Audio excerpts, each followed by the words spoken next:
So it's very, very necessary that we talk about our diet and our lifestyle, aka the hardest part of our skincare routine. At least it's the hardest for me. But it's so easy to overlook this step when really it's probably the most important.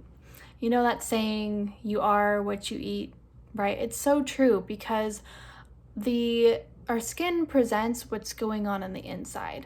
So if we're eating foods that are not good for our body and causing inflammation in our body, a lot of the time that will present in our skin, which is why sometimes as much as we, invest in the good skincare products and we do our routine day and night and everything in our skincare routine is perfect, sometimes that's still not enough because what's starting it, the root cause, is inside. So we kind of need to work inside out.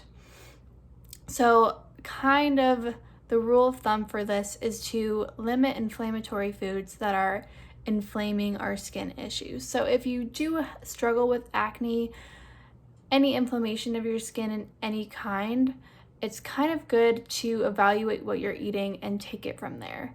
And everyone's going to be different.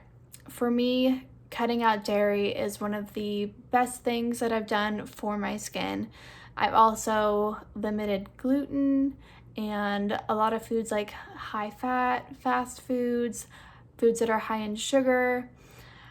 For me specifically, I really struggle with my blood sugar. So when I eat sugar, I have those really intense sugar highs and then the really low lows, and my blood sugar gets so low. So just imagine that cycle and how hard that is on our body. It shows up in our skin, and I can guarantee that was a huge contributor to my hormonal acne when I was really struggling back in the day. So I wish I had that information now, or at least try to make those little switches. Another thing I wish I knew was that it was really hard making those changes for me because I thought it was going to have to be all or nothing. Like I wasn't going to be able to live the life that I once lived and not enjoy my food and enjoy life.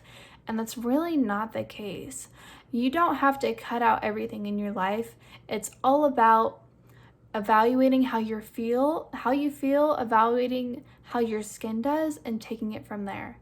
So it could be as simple as, okay, instead of eating this ice cream every single night, I'm going to eat it once a week. And if I still want ice cream during the week, maybe I'll choose a dairy-free option.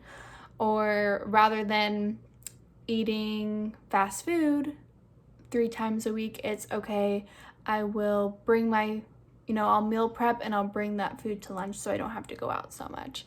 It's just making those little changes, and I really believe moderation is key. I've tried so many times to quit things completely cold turkey, really out of scarcity, and whether it's to lose weight, for my skin, it never ended up working for me. Because when you completely cut out something, what happens? That's the thing that you think about the most and what you crave the most. So really my theory is to go moderation in everything. Maybe if you are struggling with hormonal acne, that means okay, you have a little leeway, but then around the time your cycle comes, that time of the month, then you really cut those out or you limit those. And then after your cycle passes, your hormones aren't as fluctuating anymore, then you can add those things back in. So it's a lot of experimenting, it's a lot of hacking our body. I would really suggest, if you are going to do this, taking pictures, writing down notes. Compare how you feel. So if you have a very sugary, high-fat meal, wake up the next day and see how your skin does. Is your skin puffy? Are you feeling bloated? Is your skin red, inflamed? Did new zits pop up? Versus eating a healthier treat or eating a cleaner, less inflammatory meal, and how your skin does the next day. I know for me, it's a world of difference, and I'm so in tune with my body now and the signs that it shows me. I know from the moment that I eat something that it's not going to do well for my skin.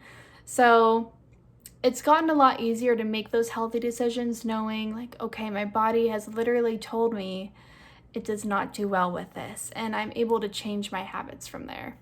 So again, I'm going to put more information down below on, good tips and tricks to getting this started.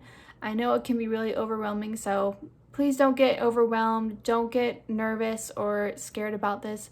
It's a lot easier and better than you think it is.